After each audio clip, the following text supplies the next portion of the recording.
The throw, coupled with the downward force of gravity, generates a speed of 8 miles per hour, which can create more injury-producing impact energy than falling down a small flight of stairs. This move is kick speed and kick placement. Powered by the rotation of the hips and the strongest muscles in the body, the quadriceps, at the point of contact, the kick is traveling 25 miles per hour and can impart 550 pounds of force. The wider the foot travels from the center of its axis, the more speed and power it picks up. More than enough to cause a knockout or concussion.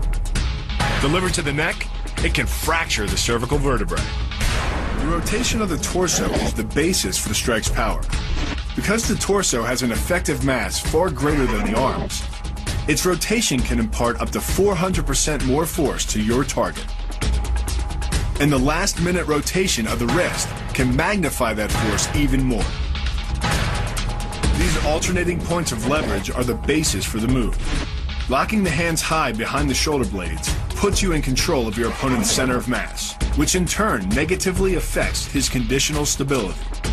Dropping the hands behind the lower back and driving your chin into the chest further disturbs his center of mass and makes resistance from this position nearly impossible.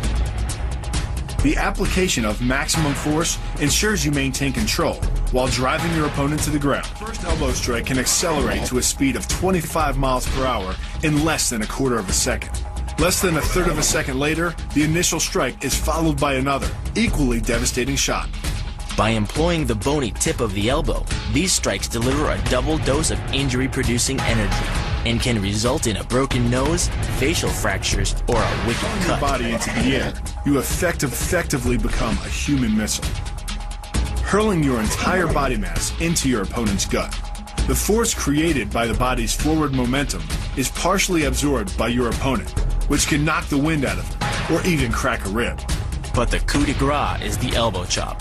Impacting with the head at nearly 15 miles per hour, a solidly landed elbow to the head's frontal bone can knock your opponent out, fracture his skull, or cause serious spinal cord damage. The move works by using your opponent's own body weight against him.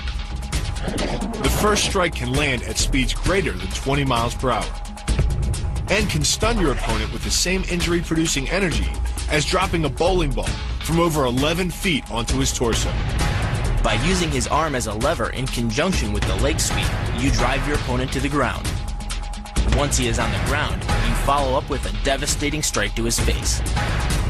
The secret to the move is wrist control. By rotating your opponent's wrist to the maximum extent of its range of motion, the bones of the wrist lock against the bones of the forearm and make it impossible to bring the strong muscles of the upper arm to bear. Then, you can pull your opponent off balance and into a potent knee strike.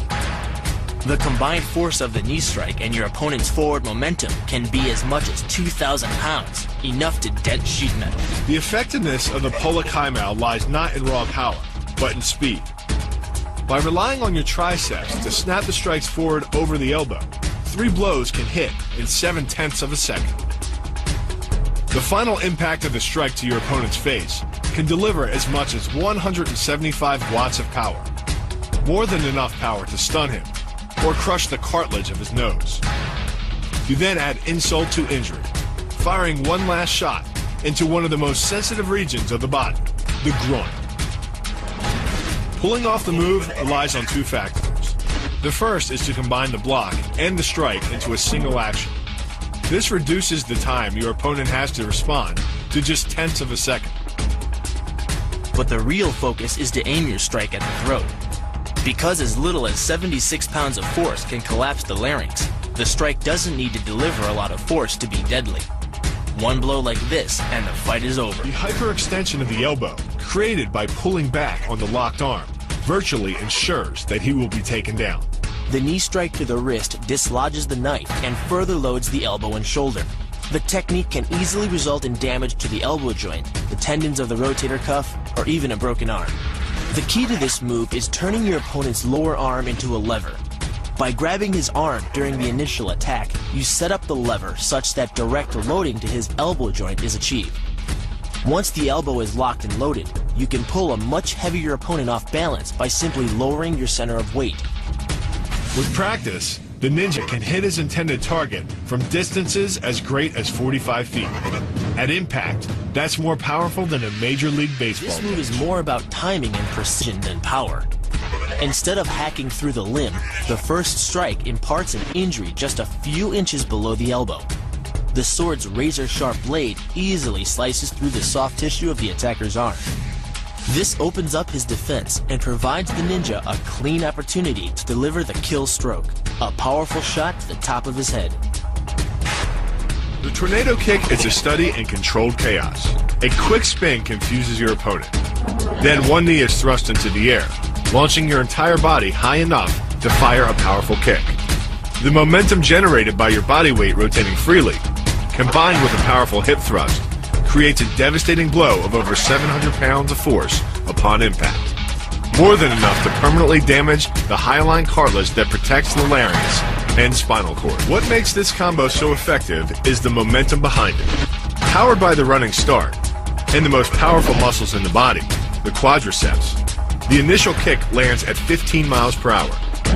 The second kick creates 3 times the injury-producing energy as the first, delivering over 650 pounds of force.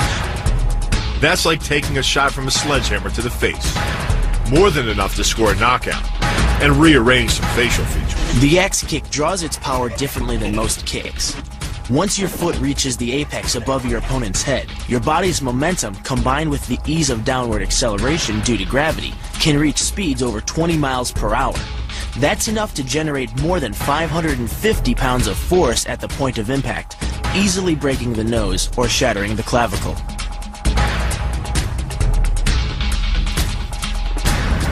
The power of this move comes from the spin.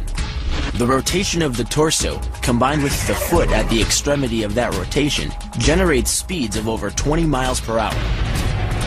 By the time the heel connects with the solar plexus, it is traveling 60 miles per hour and transfers over 450 pounds of force, enough to break ribs and even damage internal organs.